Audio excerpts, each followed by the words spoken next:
Aujourd'hui, à Kilimandjaro, Objectif Sommet. On avait un caméraman, il y avait moi l'animatrice, puis il y avait Mélanie la productrice. On a réussi à faire ça seulement à 3. C'est ce que j'ai trouvé vraiment le plus difficile, c'est de descendre. Une des choses que j'ai aimé le plus, puis que je vais vraiment me rappeler longtemps, c'est vraiment les paysages. Mais tout d'abord... Il faut tellement pas oublier que le projet a débuté vraiment à cause de la sclérose en plaques, à cause de cette maladie-là. Montrer Denis aussi le courage de cet homme qui m'épate encore aujourd'hui, mais faire parler de la maladie. D'en parler ouvertement, puis d'être visible, puis de montrer aux gens aussi qu'on peut être atteint de ça, puis réaliser des grandes choses. Depuis que Kilimandjaro Objectif Sommet est débuté, c'est incroyable le nombre de personnes qui m'ont approché pour me dire « Merci pour ce que vous faites. Ma mère, mon frère, mon cousin, moi-même, je suis atteinte de la sclérose en plaques. » Il y a environ 18 000 personnes qui sont atteintes de la sclérose en plaques au Québec. Il y a 3 personnes par jour au Canada qui apprennent qu'ils ont la sclérose en plaques. C'est incroyable. Il y en a tellement plus qu'on pense. Il y en a partout autour de nous, des gens atteints. On a cette maladie-là. On est atteint. On a des problèmes qui sont des fois un petit peu difficiles à surmonter, mais c'est pas insurmontable. C'est évident qu'il y en a qui sont rendus atteints beaucoup, qui sont dépéris beaucoup.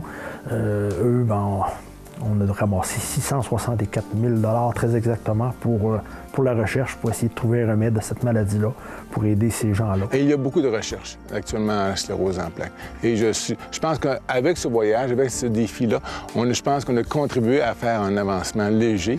Je connais un petit peu moins Josée, mais fille fort sympathique, mais je vois que, elle souffre des fois, là, ça a l'air plus compliqué, son corps a l'air à réagir de façon plus difficile, la machine travaille plus.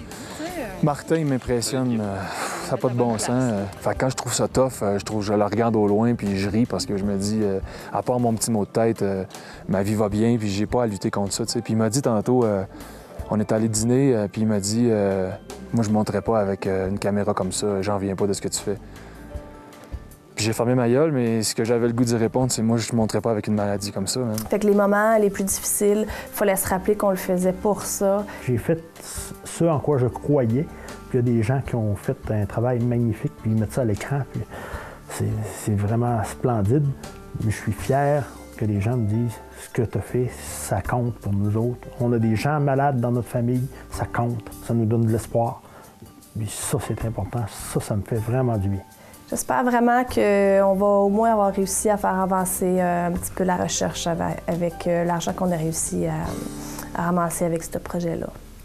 Le fait de voir toute l'organisation qu'il y a derrière une émission de télévision, le caméraman, les animatrices, tout ça, toute l'organisation, et le fait de monter tout l'équipement en haut, c'est tout un exploit. Finalement, je pense qu'on a fait des miracles, sincèrement, au Kilimandjaro, point de vue nos émissions, point de vue de tournage d'images.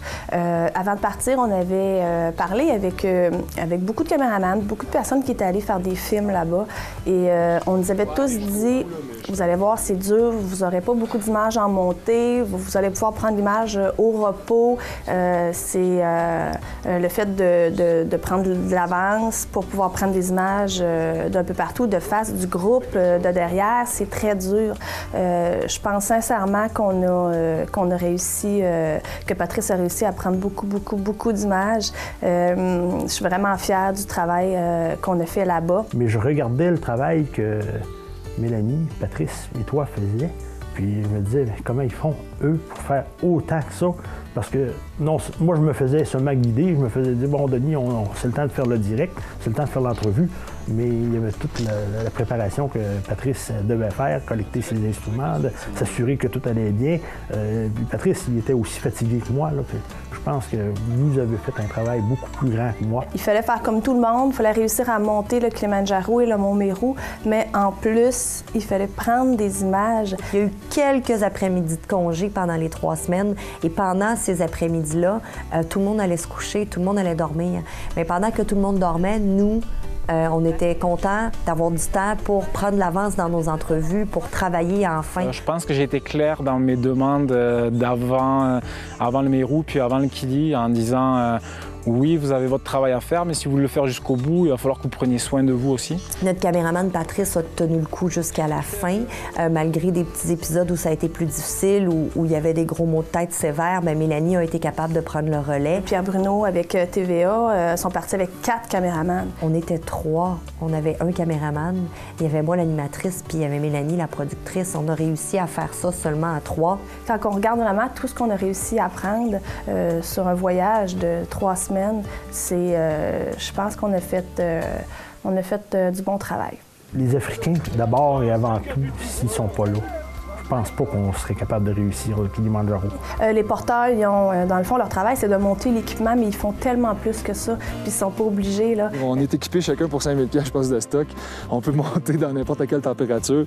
Les autres sont en short, en gogoune, ils ont les sacs sur la tête, ils s'en vont de même, puis ils marchent 2 fois plus vite que nous autres. Moi, j'ai aucune idée. Je comprends pas ça pas tout. Le matériel sur la tête, souvent en équilibre, ils ne le tenaient même pas. Ils grimpaient, ils chantaient pendant qu'ils faisaient ça. Ils étaient heureux. Et nous autres, on les regardait passer, on disait, mais comment ils font? Comment ils font pour grimper si rapidement, charger autant que ça?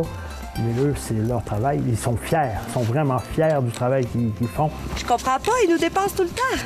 Les cuisiniers qui étaient tellement attentionnés, hein, je vous dis, là, on était à 4, 5, 6 000 mètres, puis on se faisait servir par nos cuisiniers mieux que des fois quand on va au restaurant. Il y a des restaurants très réputés on n'est pas si bien servi que ça. Donc, à la fin du Kilimandjaro, en arrivant en bas, on est accueillis encore une fois avec des chansons de façon incroyable. Et là, il y avait une cérémonie pour remettre les pourboires. On va donner à quelqu'un qui a travaillé pendant 6-7 jours avec nous autres. Un va avoir 20 $, l'autre va avoir 30 $, des choses qui sont banales pour nous. Mais pour eux, là, ça a l'air à faire vraiment gros. On nous a expliqué que pour eux, c'était très bien payé là-bas en Afrique comme salaire. Dur à croire pour nous. Ça valait 100 fois plus.